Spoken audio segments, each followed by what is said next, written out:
What is going on, YouTube? Lamont at large. Today I am at the Elmwood Cemetery here in Charlotte, North Carolina.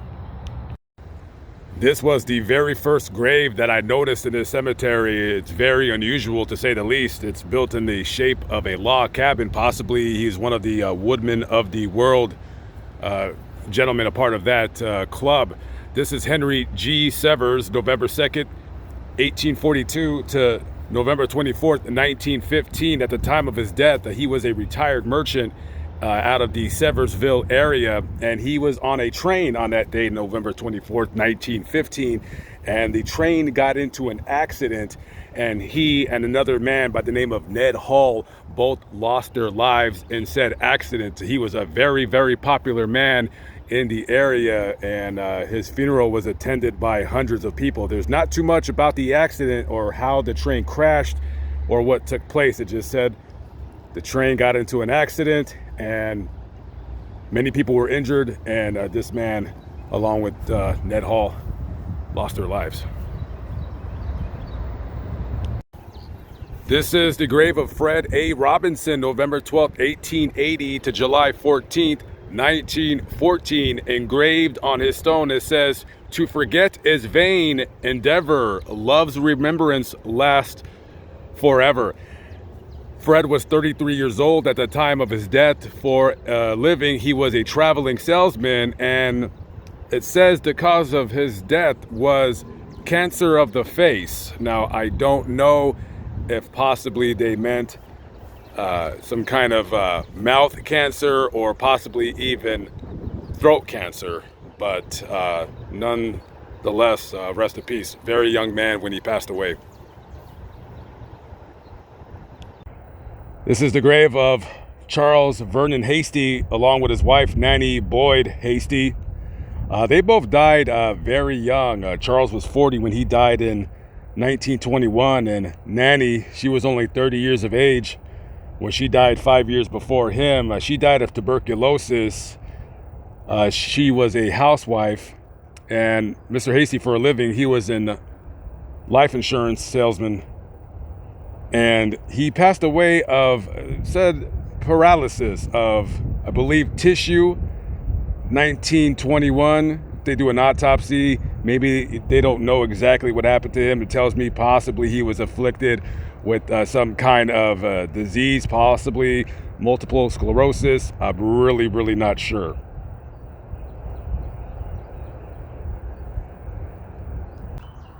This is James Walker. He was 8 years old when he passed away. He died of typhoid fever, and he's buried along with his parents right here. They all died fairly young, his parents and their little boy, 8 years old.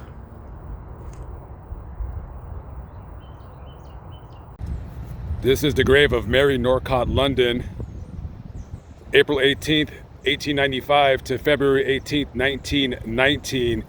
And Mary passed away amongst a list of many ailments, one of them being pneumonia. This is the grave of Daniel M. Girk, November 26th, 1992 to September 3rd, 2018. First, I apologize if I did not get the name correctly. On September 1st, 2018, Daniel was with his friends out on a lake down in South Carolina, and he was in some kind of like an inner tube, and he was being pulled by a boat with a rope. And this boat went through some kind of a narrow channel, and Daniel here accidentally struck himself against an object. I don't know whether it was a dinghy or the side of the wall of the channel. I'm not really sure. But after he hit that object, he fell off of the tube, and they came and they life flighted him to the hospital, I believe in Palmetto. And about a few days later, on September 3rd, 2018, he succumbed to his injuries. The person that was driving that boat, a 58-year-old man, Henry Thomas Greenway, later was arrested and charged with reckless homicide by operation of boat. And I don't know if he was drunk. However, being 58 years old, you know, you've been around for a long time, and I know it seems like only but an accident. However, you would think that by you doing this and you being an adult, you would say that, okay, we're coming in some kind of a channel that it's dangerous and maybe you should stop, but he didn't, and he caused this boy's death. Now, this happened in 2018, and I'm not sure what happened in the courts because I don't see a resolution to the case. So I don't know if it's because of, you know, the pandemic and what was going on, whether he was eventually charged with said crime or if he had done any kind of prison time. That I do not know yet, but rest in peace to this young man nonetheless. A very tragic death, accident to say the least.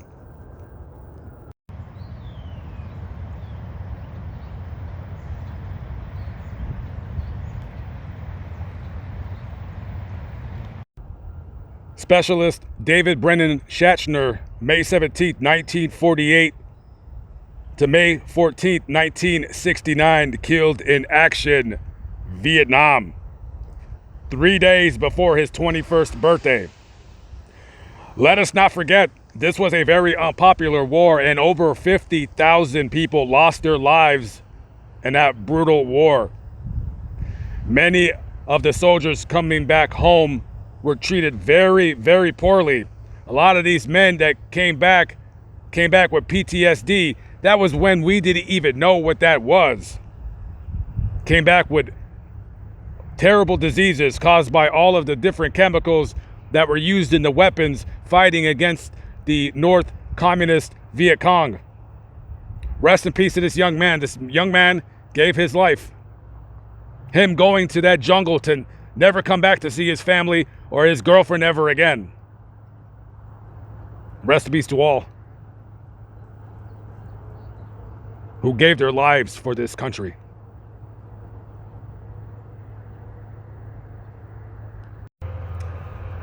Erected by the members of the John Robinson's Circus in memory of John King, killed at Charlotte, North Carolina, September 28, 1880, by the Elephant Chief.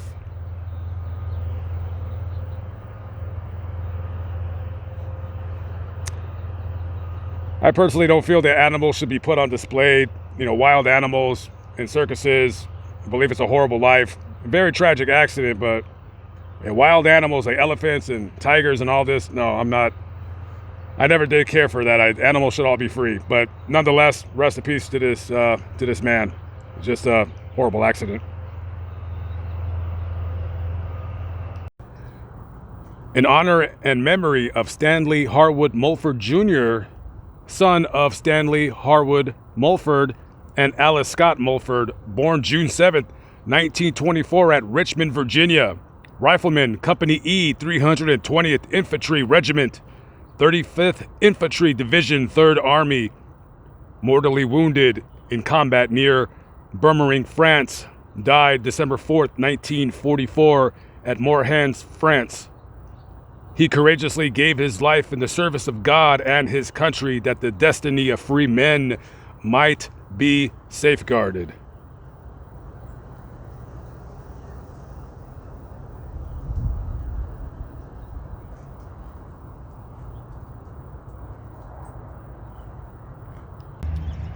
This is Jimmy Banks Love.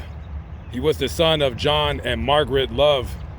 February 10th, 1934 to December 9th, 1967, Jimmy died from complications from muscular dystrophy.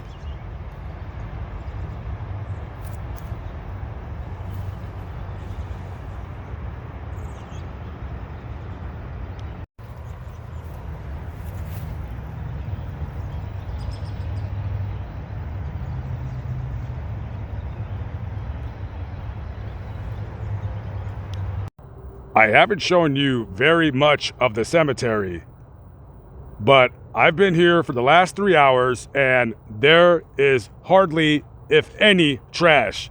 Maybe trash that is blown in the wind. Other than that, I'm saying very, very neat, well-kept, manicured cemetery. One of the cleaner ones I've been to. I've been here for the last 3 hours. As you can see, it's getting dark. So I see this crypt right here and it looks pretty cool. Has that shingled roof, kind of a cool look. So as I'm approaching it, I notice that by this shrub right here, there's a bunch of cigarette butts. Just a bunch of cigarette butts. And I thought that was so weird. I said, why are there so many cigarette butts here? I don't know. So I looked up the name of the family that's buried in here, and this is the Cutter family grave. Now, the Cutters were very well known back in the day in Charlotte. They owned amongst many, many businesses, a textile factory. And one of the Cutter family members, George Cutter, he was born September 29th, 1912, right? Born to a rich family, and the Cutter family has developed many, many buildings here in the Charlotte area. I don't know how many, but they are quite well to do. So I started looking them up, and one of the people that are buried in this family crypt is a man, of course, like I just mentioned, George Cutter. So his story is him being born, again, September 29th, 1912. This guy, very well off, a real estate developer, but he was also a weird creep. This guy had a school bus that he turned into like a quote-unquote bachelor pad, like a mobile bachelor pad, and he had built a bar in there, and he would just, wherever he would travel in this school bus, he had his own bar in the back. And in the summer of 1961, he was dating a woman named Delette Nycombe, right? And I guess they were having a falling out. So on July 4th, 1961, George went to Delette's home to pick her up, and they kind of partied in the bus, and one thing led next to another, and all of a sudden she's dead. Okay? So he drives the school bus with her dead body back to her house, and she has a 14-year-old son. I don't know how stupid this kid is, but he tells this kid, hey, your mom's dead. Help me move the body in the house. She died. So you're telling a 14-year-old kid, hey, I was hanging out with your mom, and yeah, now she's dead. So he helps George move her body into their house, and then he tells this kid, all right, look, when we call the police, just tell them that she died here. This is where the story gets really, really bizarre. They call the police. They come over here. They go to the Nycombe house. She's dead. The boy's crying. They take her body for an autopsy. Oh, by the way, the medical examiner's like, oh, she died, huh? Well, gee, that's funny, because they counted over 200 bruises on her body. I don't even know how you can have that many. 251 bruises? I don't even know how that makes sense. But basically, they did the autopsy on Delette, and she was murdered. I mean, she was beat to a bloody pulp. The police come, they arrest George, and they charge him with her murder. Now, I've kind of broke down to you what the case is so far. So, he's a rich guy, he's a multimillionaire, but they don't give him any bail, so he's stuck in the jail for the ensuing months leading up to the trial. So the trial starts on September 11th, 1961. This guy's on trial. They're trying to give him life. They're charging him with the murder. Trial goes on for several days, and we, the jury, find George Cutter not guilty of the crime of first-degree murder. So this guy, scumbag, gets away with this poor woman's murder only because he was rich. I don't know what that teenage kid was thinking. I mean, that kid's a moron. And after that, he's released. He gets out of jail, and he lives another 4 years, and he dies at the age of 53 on January 6th. Somewhere in the mid-60s he died. I think 1966 he died. I can't see inside of there anymore. It's too dark, but when I seen his name, I remember something about the 60s. So I think that might be him. But just a fascinating, weird story. And as for the cigarette butts, I don't get it. But just kind of an odd grave, I guess, of a murderer.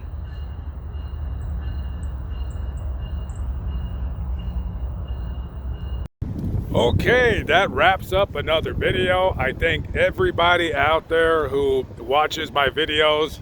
Some get more views than others. We can't all do videos all the time of people dying in some horrible fashion. Sometimes they died like that. Sometimes they died of diseases. People that are no longer here.